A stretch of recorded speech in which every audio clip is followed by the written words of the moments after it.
What happens when an empire does not stop at ruling your land, but reaches for your soul? What happens when power decides it is not enough to tax your people, command your streets, and station soldiers at your gates, but now wants to tear God's name out of your memory, silence his law on your lips, and make your children forget the covenant that once made them a people? There are moments in history when oppression is not merely political. It becomes spiritual suffocation. It becomes an assault on memory, on worship, on identity, on the quiet holy habits that tell a people who they are. And there was a moment like that in the days before the birth of Christ, when the land of Judea was pressed under a power that did not simply want submission. It wanted transformation. It wanted the people of Israel to kneel, to blend in, to forget, to become something else.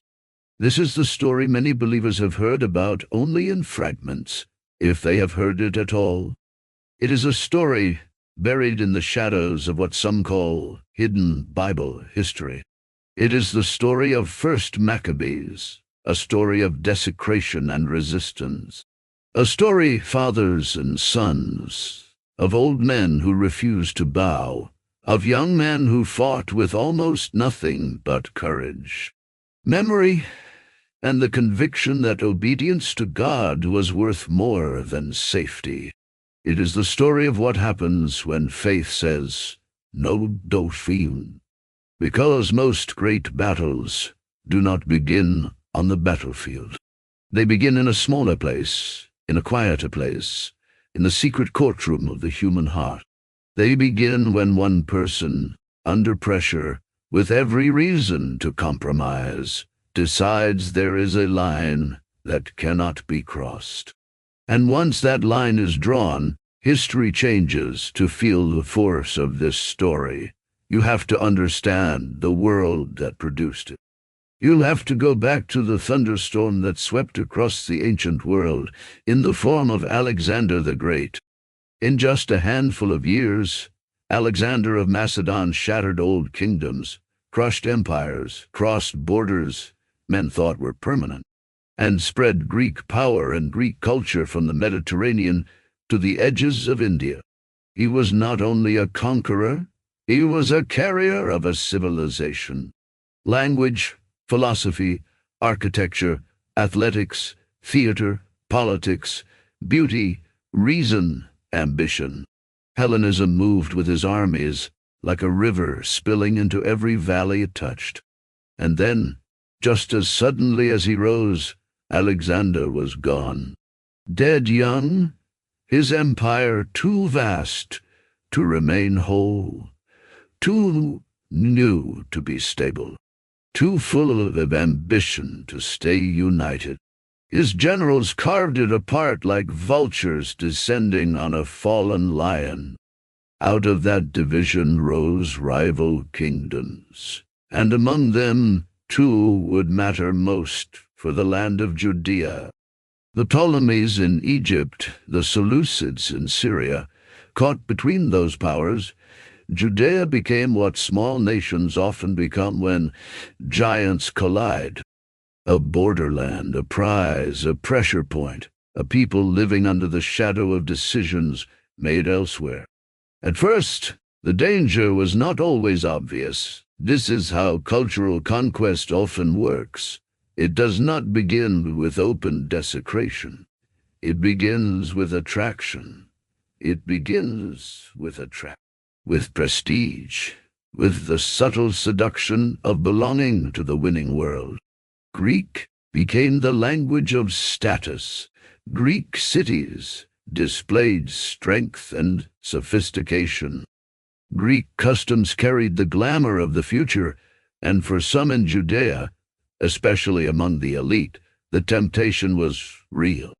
Why remain peculiar, marked, stubbornly different, when the wider world offered influence, advancement, approval? Why cling so tightly to old boundaries, old laws, old practices, when the age seemed to be moving in another direction? This was not only about politics, it was about identity. It was about what kind of people Israel would become if the covenant slowly dissolved inside the brilliance of another civilization. It was about whether holiness would remain visible when assimilation became rewarding. And perhaps that is one reason this story still speaks with such force, because the pressure to abandon faith rarely comes first with a sword. More often it comes with applause, with convenience, with the promise that compromise will cost less than conviction. But what is slowly invited in one generation can be violently enforced in the next. The Seleucid king, who would become the dark center of this story, was Antiochus IV, a ruler whose ambition and instability would leave scars on Jewish memory for centuries. He called himself Epiphanes, God manifest, a title swollen with arrogance, and in time his reign over Judea would become more than foreign governance. It would become an attempt to erase covenant life itself. The world around him was unstable. Campaigns, humiliations, setbacks, political anxieties, internal tensions. Judea itself was divided, with competing factions among the Jewish leadership, men willing to use foreign favor to strengthen their own power. High priesthood became entangled with money and influence. Sacred office was polluted by politics, and whenever a people's spiritual leadership begins to fracture from within, outside oppression finds the door more easily. That is one of the painful truths running through this story. The attack did not only come from outside, it found weakness already within. Not everyone wanted to resist. Some wanted accommodation. Some wanted peace at any price. Some were tired of difference. Some preferred a manageable religion, one that could survive by surrendering its nerve. Then came the breaking point. Antiochus moved into Jerusalem with force. The city that was meant to hold the temple of the living God became a place of slaughter, fear, and looting. Wealth was stripped from the sanctuary. Holy vessels were taken. The temple treasury was violated. Blood was shed. The humiliation was not accidental. It was demonstrative. It was meant to tell the people that their God had not protected his own house, that their holy place was no longer untouchable, that empire had entered the sanctuary and taken what it wanted. And still worse was coming, because Antiochus did not stop at pillage. He moved to policy, decree by decree, pressure by pressure. The life of covenant obedience was targeted. The law was forbidden. Sabbath observance was outlawed. Circumcision was banned. The ancestral customs that marked Israel as a people under God were criminalized. Copies of the law were hunted down and burned. Mothers who circumcised their infants were killed. Their babies, too. Public compliance with pagan worship was demanded. Altars to foreign gods were established in towns throughout Judea. The people were ordered to sacrifice to idols and eat what the law declared unclean. Try to picture the horror of this, not only as a historical note, but as a felt reality. Imagine your scriptures treated like contraband. Imagine the scrolls you learned from as a child, ripped from your home and fed to flame. Imagine the day of rest becoming a death sentence. Imagine the sign of covenant on your sons becoming evidence for execution. Imagine holy obedience being rewritten by imperial decree into criminal rebellion. This was not random cruelty. It was a campaign against memory. Antiochus was not merely punishing disobedience. He was trying to produce a new kind of Jew, one detached from Torah, separated from the rhythms of covenant, trained to live without the old loyalty. It was theological war, and then the center was struck. The temple in Jerusalem was desecrated, the place where heaven and earth met in the imagination and worship of Israel. The place of sacrifice, prayer, and holy presence was profaned. Pagan rites were brought in. An abomination was erected upon the altar. Swine, animals unclean under the law, were sacrificed there. The smell of impurity rose in the place where generations had come seeking forgiveness and communion with God. If you slow down enough to feel that image, you can understand why this story burns.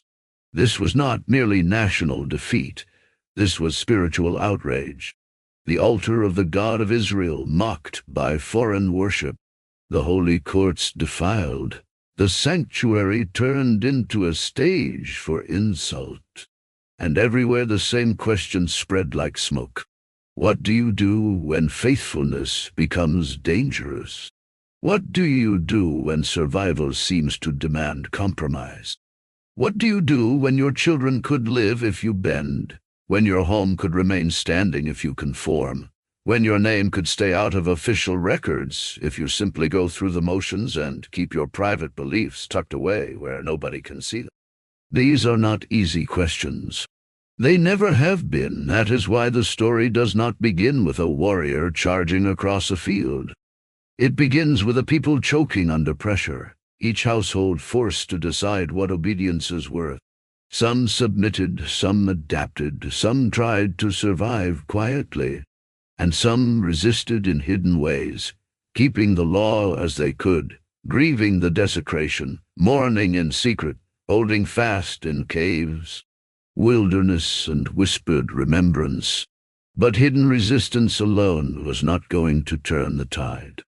History was waiting for a moment, a single refusal strong enough to gather others around it. And that moment came in a town called Modin. Modin was not Jerusalem. It was not the center of power. It was an ordinary place. But history often chooses ordinary places when it wants to expose the extraordinary measure of a human soul. There lived a priest, Mattathias, son of John, son of Simeon, from the family of Joarib. He was old. He had seen enough to know what was being lost. He had sons, he had memory, he had grief, and he had a zeal that had not been domesticated by fear. You can almost see the day. The officials of the king arrive in Modin to enforce the decree. A pagan altar is set up. The town gathers, whether willingly or by coercion. Soldiers stand near enough for everyone to understand the stakes. There is dust in the air. Faces are tense.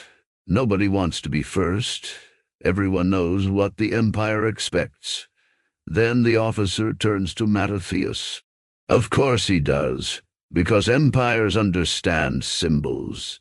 If they can make the respected man bow, the rest will follow more easily. If they can secure obedience from the old priest, the community's resistance can be broken in one public gesture.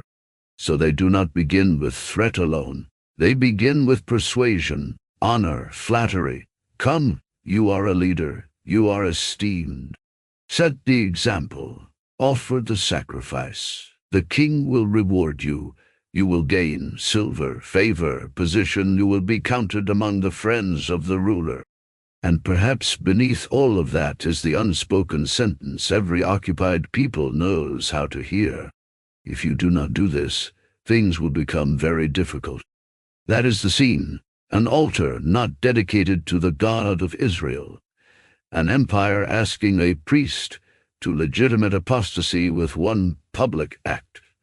Wow. A whole town holding its breath. And then one man says no. Mattathias answers with words that ring across the centuries, because they are not merely personal. They are covenantal. Even if all the nations under the king obey him, he says in effect, and every one of them abandons the religion of their ancestors, I and my sons and my brothers will continue to live by the covenant of our fathers. We will not obey the king's words. We will not turn aside from our worship. That is the true ignition point of the story, not yet the sword, not yet the battle, the refusal. This is where history changes, because before there is action, there is line drawing. Before there is revolt, there is non-compliance. Before there is liberation, there is a holy no spoken by someone who would rather risk everything than call evil acceptable. But the scene does not end there. It sharpens as the town watches. Another Jew steps forward to offer the pagan sacrifice. Whether from fear, ambition, submission, or calculation, we are not told. But he moves toward the altar, toward open collaboration, toward public betrayal of the covenant. And something erupts in Mattathias. First Maccabees describes him as burning with zeal, stirred in righteous anger. And suddenly the old priest is not only speaking, he is moving. He rushes forward, strikes down the man about to sacrifice, kills the king's officer who was enforcing the offering, and tears down the altar itself. Imagine the shock of that moment. Gasps, screams, soldiers reaching for weapons, people stumbling backward, dust kicked into the air. The illusion of total submission split open in one violent burst. Then Mattathias cries out with a call that becomes the trumpet blast of the revolt. Let everyone who is zealous for the law and supports the covenant come out with me. There it is, the sentence that turns private grief into public movement. The sentence that gives fear a direction, the sentence that tells the faithful remnant they are not alone. And then he flees to the hills, with his sons and many others joining him, leaving behind property, security, and ordinary life. This is another place where the story deserves to be felt, not rushed past. Resistance sounds stirring when summarized. It feels different when lived. To go into the wilderness meant uncertainty, hunger, exposure, pursuit. It meant giving up home for caves. It meant exchanging routine for hiding. It meant becoming a target. Some of those who fled were not soldiers. They were families. They were men who had never imagined this path. Yet they preferred hardship with covenant to comfort with betrayal. There is something deeply biblical about that movement into the wilderness. Again and again in Scripture, the wilderness becomes the place where God strips away illusions, tests allegiance, forges identity, and prepares people for what comes next. Israel knew wilderness from Exodus. David knew it while fleeing Saul. Prophets knew it as the geography of dependence. Now those who refused Hellenistic coercion would know it too. At first, the resistance was fragile and costly. A group of faithful Jews was attacked on the Sabbath and refused to fight back, choosing not to violate the holy day. They were slaughtered with their families. The lesson was brutal. Zeal without wisdom would be extinguished. So Mattathias and his companions made a hard decision. If attacked on the Sabbath, they would defend themselves. They would not seek death passively while the enemy used their obedience against them. Holiness would not mean helplessness. That detail matters. The revolt was not only fiery, it became strategic. Faithfulness did not erase the need for adaptation. Conviction had to learn how to survive. From the hills the movement spread. They struck pagan altars.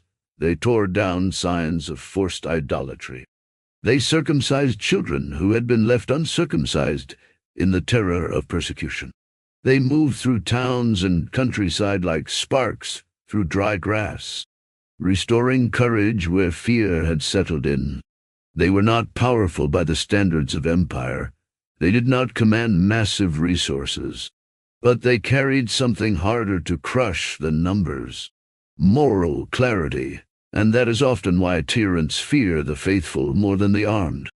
Weapons can wound a regime, but a people who stop believing the regime has the right to define reality are far more dangerous. Mattathias himself did not live to see the full outcome of the revolt. His role was foundational, catalytic, paternal. He lit the fire. He gave it a voice. He broke the spell of inevitable submission, and near the end of his life, He gathered his sons and spoke to them with the gravity of a man handing off more than leadership. He was handing off memory, duty, and flame. Listen to the kind of burden resting in that room. An old man dying, a nation in pieces, the temple desecrated, the enemy still powerful, the future uncertain. Yet he does not speak like one surrendering to despair. He speaks like a patriarch summoning courage from the past into the next generation. He urges his sons to show zeal for the law and give their lives for the covenant of their fathers. He tells them to remember the great deeds done by their ancestors.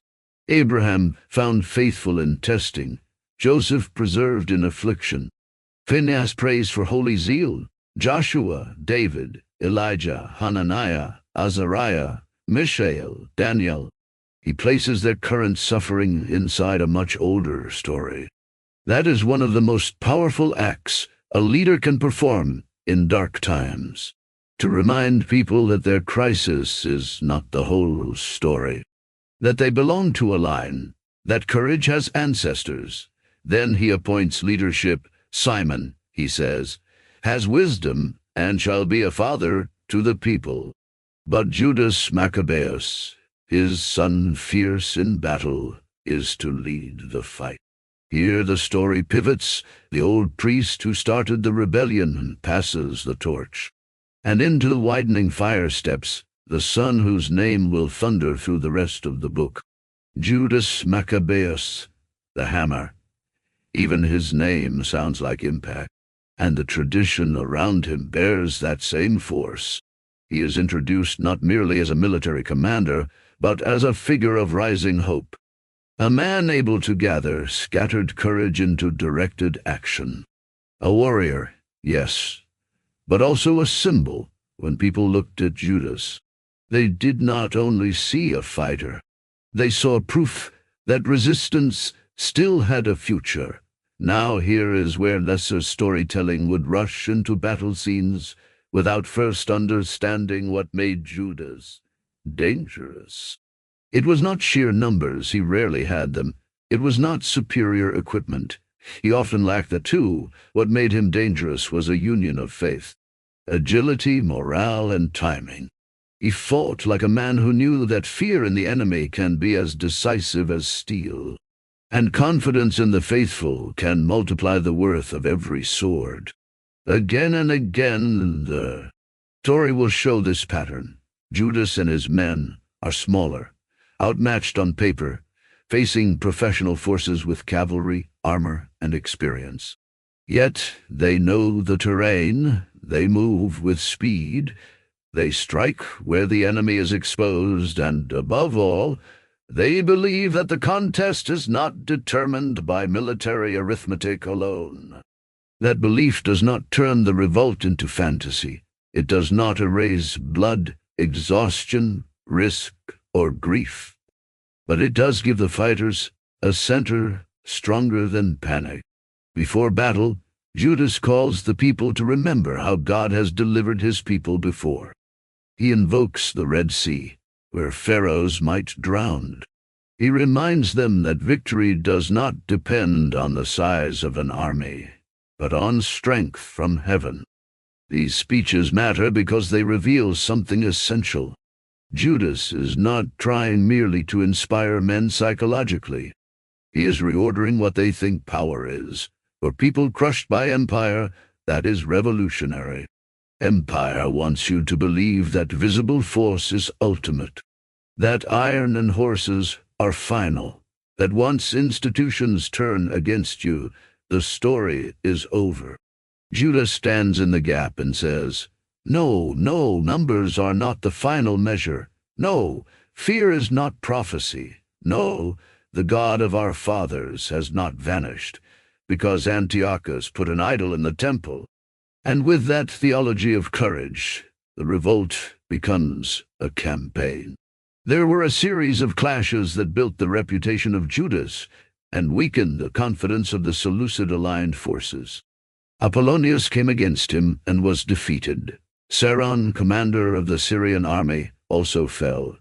In each victory, the impossible started to feel less impossible. The rebels were no longer only fugitives in the hills. They were becoming a real threat, a movement, a war still. The empire had not yet brought its full weight. When that weight began to gather, it did so terrifying scale. The Seleucid authorities assembled significant forces and planned operations that assumed Jewish resistance could be crushed, sold, and dispersed. Merchants even accompanied the armies at one stage, ready to purchase captives as slaves. Think about the cruelty of that detail, not merely expecting victory, but organizing the market for human suffering before the battle had even been fought. It tells you how little the enemy believed the rebels could endure. Judas, meanwhile, prepared not as a man drunk on earlier successes, but as one conscious of dependence. The people assembled at Mizpah, a place loaded with memory. Since Jerusalem and the temple were not available to them in purity, they fasted, they prayed, they put on sackcloth, they sounded trumpets. They opened the book of the law. They sought the face of the God whose sanctuary had been profaned. This scene is easy to miss if you are only hungry for action, but it reveals the spiritual architecture of the revolt. Before one of the greatest battles in the campaign, the people do not begin by boasting. They begin by mourning, repenting, pleading. They know they are not only fighting soldiers. They are fighting for the restoration of worship. They are fighting from a place of wounded holiness. Then comes the great clash at Emmaus. This battle matters not only because of its tactical brilliance, but because it becomes the place where the revolt proves it can outthink as well as outlast a larger power. The Seleucid side, under commanders including Gorgias and Nicanor, camped with substantial strength. Their confidence seems to have been high. The rebels, by contrast, were visibly weaker. Judas' forces were not the kind of army a conventional strategist would expect to triumph. Night hangs over the camp. Fear must have moved through the men like cold. Some may have prayed in whispers. Some may have gripped their weapons harder than necessary, just to steady their hands. Some may have wondered if their small victories had only led them to a larger slaughter. But Judas speaks into that fear. Do not be afraid of their numbers, he tells them. Remember how our ancestors were saved at the Red Sea when Pharaoh pursued them.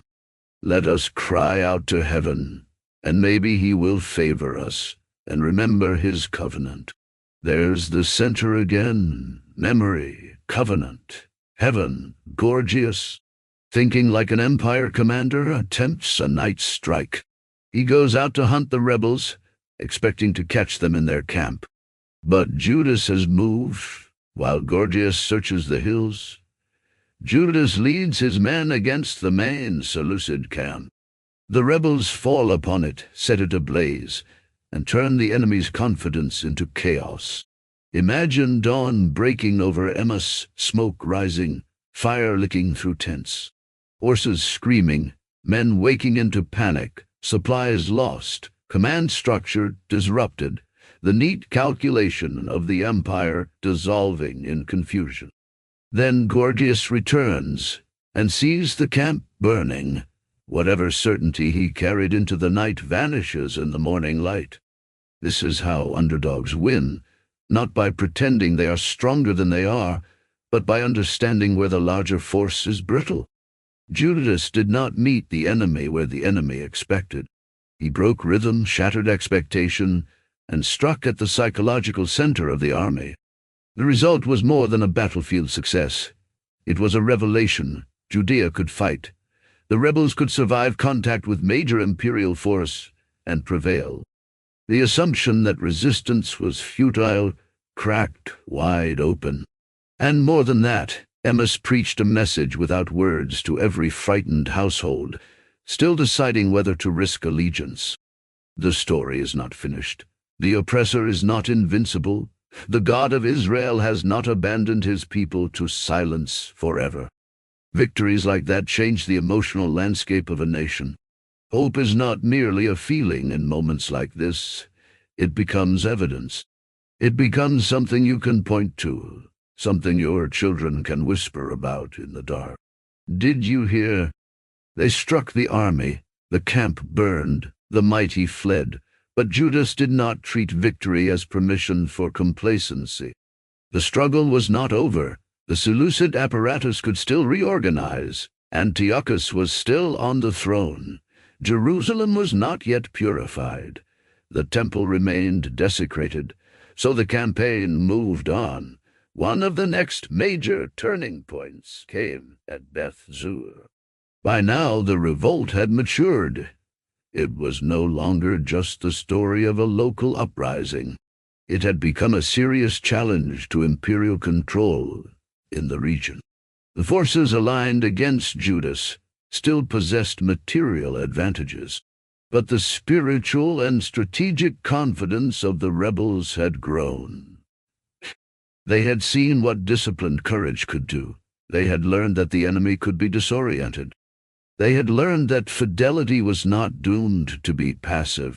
Beth was it south of Jerusalem, a strategic approach point. Control there mattered when Lysias advanced with powerful forces to suppress the revolt and restore control. The contest sharpened again. What would earlier have looked like the certain crushing of insurgents now became something else. A test of whether the momentum generated by conviction and skill could stand against another major attempt to restore imperial dominance. And once again, Judas and his men prevailed. The details of every maneuver are less important than the cumulative effect. Beth Zur proved Emmaus was not a fluke. This was not luck dressed up as providence. It was the emergence of a resistance able to combine zeal, endurance, tactical intelligence, and spiritual purpose. The empire was being shaken, not by a random riot, but by a people refusing both despair and assimilation. You can sense the shift now. At first the question had been, can faith survive under this pressure? Now, a new question rises. Can faith restore what has been ruined? Because military victories, as stunning as they are not the deepest payoff of this story. The deepest payoff is worship. The greatest goal is not merely to defeat an enemy formation in open field. It is to return to Jerusalem, to stand again in the holy place, to remove the profanation, to put right what had been made unclean. That is why the next movement in the story feels so different in tone. After the rush of battle comes something heavier, sadder, more sacred. Judas and his men enter Jerusalem. What do they find? Not triumph in neat ceremonial form, not an untouched sanctuary waiting quietly for restoration. They find devastation. They find the aftermath of sacrilege, the sanctuary desolate, the altar profaned, gates burned, courts overgrown, priests' chambers ruined, signs of abandonment and insult everywhere. Try to stay with that image. Men who have risked everything finally reach the center of their longing. And what greets them is not immediate celebration, but grief. The city of God's name has the look of violation. The place once alive with sacrifice and prayer now bears the silence of desecration. Holy beauty has been made to wear humiliation. First Maccabees tells us they tore their clothes, mourned, wept bitterly, cast ashes upon their heads, and fell face down. This is exactly right, because there are moments when the first faithful response to liberation is lament. Before they rebuild, they grieve. Before they cleanse, they recognize the wound. Before songs can rise, tears must say the truth. This is one reason the story retains its power. It understands that restoration is not cheap. You do not walk into a desecrated place and pretend the damage was small. You let sorrow name what was lost. Then the work begins. Judas appoints men to fight against the forces still occupying the citadel, because even in restoration there remains danger. Others are assigned to cleanse the sanctuary. They choose blameless priests devoted to the law. Defilement must not be handled carelessly. The restoration of worship demands reverence. What follows is one of the most moving sequences in Jewish history. They removed the stones of the polluted altar, because once the altar had been defiled by pagan sacrifice, it could no longer simply continue as before. They set those stones aside in an appropriate place until the prophet should arise to tell what should be done with them. That small detail is beautiful, even in urgency. They act with restraint. They do not solve every problem through force. They know some questions remain open before God. Then they gather uncut stones according to the law and build a new altar. They restore the sanctuary. They make new holy vessels. They bring back the lampstand, the altar of incense, and the table. They burn incense again. They light the lamps. They place the bread of the presence. They hang the curtains. In other words, they are not only cleaning a building, they are reconstituting a world, piece by piece, act by act. They are saying that holiness can return where blasphemy had been enthroned. Feel the emotional reversal there. Earlier in the story, scrolls were burned, altars torn down, covenant practices outlawed. Now the movement reverses. The hands that once fled into caves now build again. The voices that once whispered under persecution now sing within the courts. The people who were told their God had been displaced now relight the signs of his worship. And they do it on a date heavy with meaning. On the 25th day of the 9th month, Kislev, the same season in which the desecration had begun. The temple is rededicated. Morning sacrifice is offered on the new altar. Songs rise, harps, lyres, cymbals.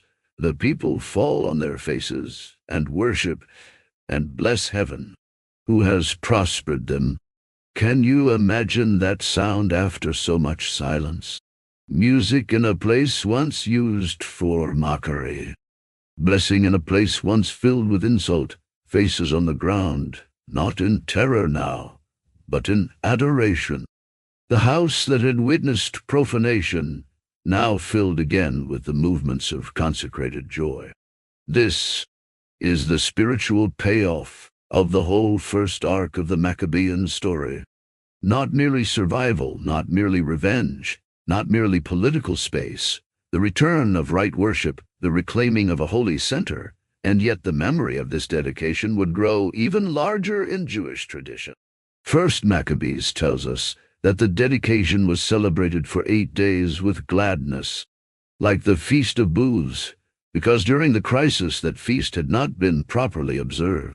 So the people marked the rededication with rejoicing, carrying branches, singing hymns, praising the one who had given success to the purification of his place. They decreed that the days should be observed yearly with joy. Later Jewish tradition, preserved especially in the Talmud, would remember another layer to this moment. It would tell of the oil for the menorah, enough for only 1 day, yet burning for 8. Whether you hear that as later miracle tradition wrapped around the event, or as beloved sacred memory that emerged from the community's reflection, its emotional meaning is unmistakable. Light endured where extinction seemed certain. Flame outlasted ruin. God's mercy was remembered, not only in victory, but in illumination. And perhaps that is why Hanukkah has such power, because it is not only a feast of military resistance. It is a feast of restored light. Think of the symbolism. An empire tried to erase a people's covenant identity. tried to stamp out their rhythms of holiness, tried to turn the temple into a monument of defeat. But in the end, lamps were lit again, worship resumed again, the sanctuary breathed again. What had been violated was not forgotten, but it was reclaimed. What had been darkened was not merely described as dark. It was answered with flame, and that is where the emotional arc of this story lands with such force. It begins in suffocation, in decrees, ashes, fear, burned scrolls, and an altar defiled. It passes through rage, wilderness, refusal, pursuit, battle, and loss. Then it arrives at courage, restoration, and light. Not cheap light, not sentimental light, light that has cost blood. Light that has walked through desecration and still rises. There's a reason stories like this survive long after empires fall, because they reveal something every age needs to remember. Tyranny is never strongest when it controls territory.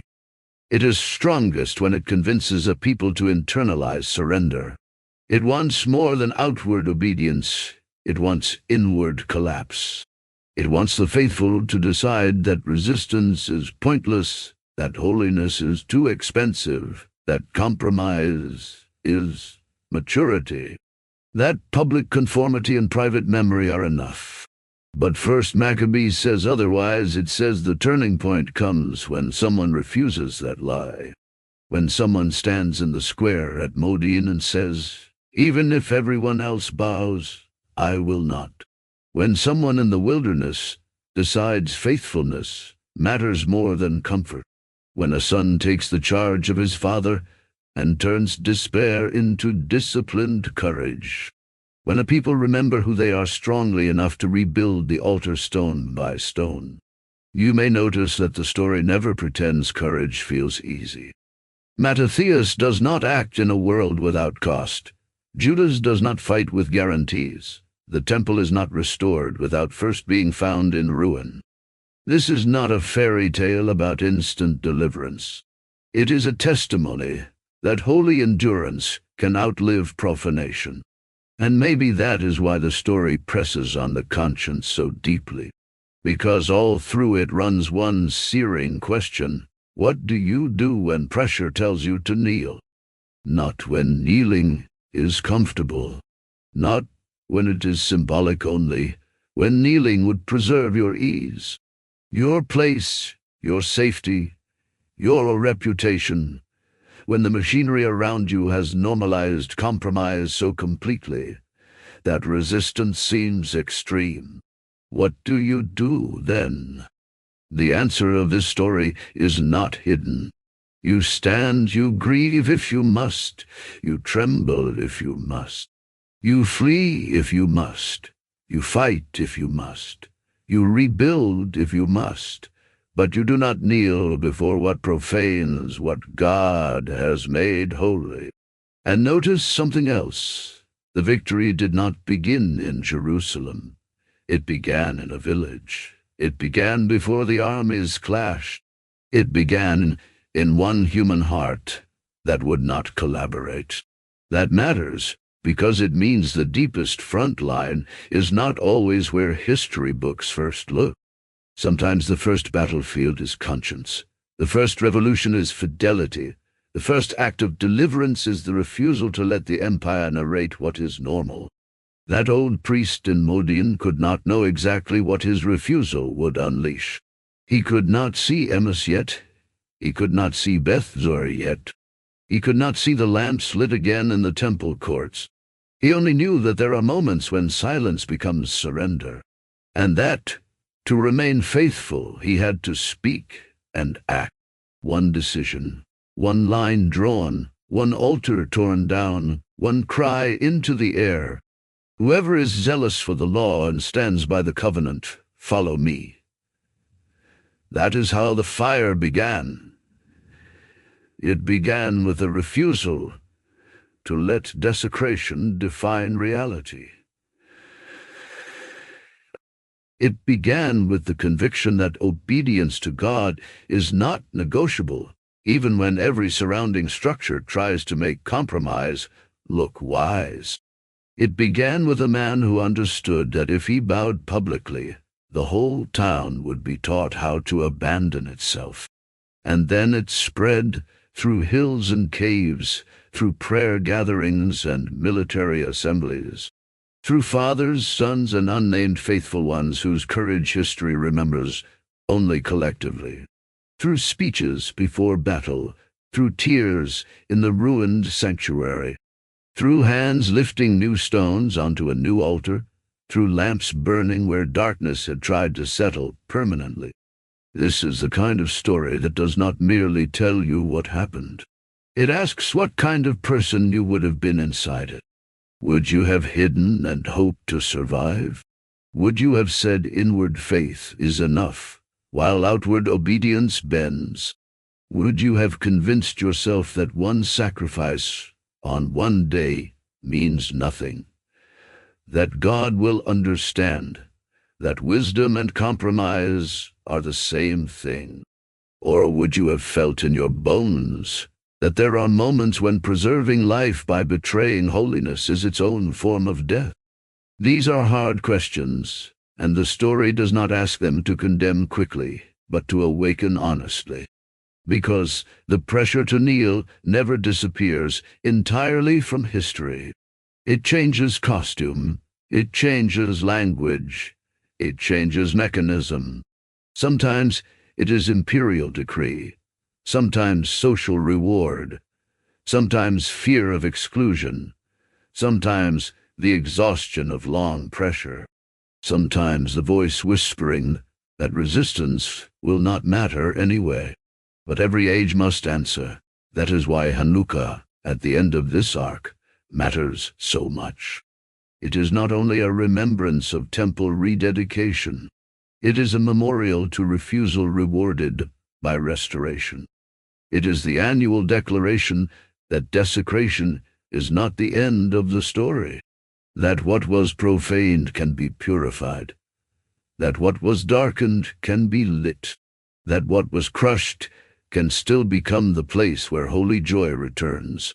And perhaps one of the most beautiful things about this ending is that it does not celebrate the destruction of an enemy as its final image.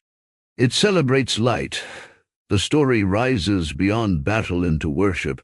The sword served a purpose, but it was never the center. The center was always the altar, the lamp, the covenant, the presence of God honored again. So if you want the heartbeat of First Maccabees in one sentence, maybe it's this: empires may seize cities, outlaw scripture, defile sanctuaries, and demand public submission.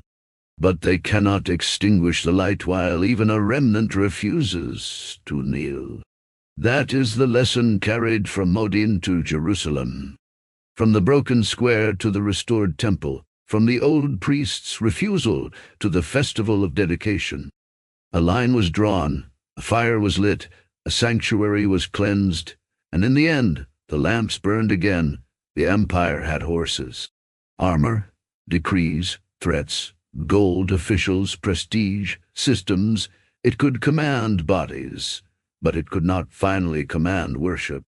It could not manufacture true allegiance. It could not erase the covenant from every heart, and because it could not, its apparent total victory became temporary. That is the mystery tyrants never fully understand. Power can dominate the visible realm for a season. It can impose fear. It can scar memory. It can make holiness look weak. But the human person who fears God more than the regime is already standing in a freedom the regime cannot quite touch. Once enough people discover that freedom, history bends. This is why the story remains holy and dangerous at the same time. Holy because it is about fidelity, purification, and worship. Dangerous because it teaches that there are limits to what the faithful may surrender. It teaches that peace without covenant is not peace, that survival without identity is not life, that there are times when compromise is not prudence, but betrayal. And still, the final image is not bitterness. It is consecration. Not endless war, but rededication. Not darkness analyzed forever, but darkness answered by light. Picture that last scene one more time. Jerusalem scarred, but not abandoned. The sanctuary cleansed, new altar standing. Sacred vessels restored. Priests moving through the courts. Songs filling the air. People falling on their faces, not because soldiers forced them down, but because gratitude has brought them low before heaven. Lamps lit against the deepening dark, flame trembling, then steadying. Gold catching the glow, tears on faces that had seen too much grief. Children staring wide-eyed at light, returning to a place they had perhaps only known in stories. Elders remembering what had been lost, and now what God had allowed them to see again. That is where this first movement of the Maccabean story ends. Not with all problems solved, not with every enemy gone forever, but with a sanctuary claimed and light restored, and that ending is enough to make the whole first arc feel complete. Because the deepest answer to desecration is not argument. It is holiness reestablished. It is the lamp burning again.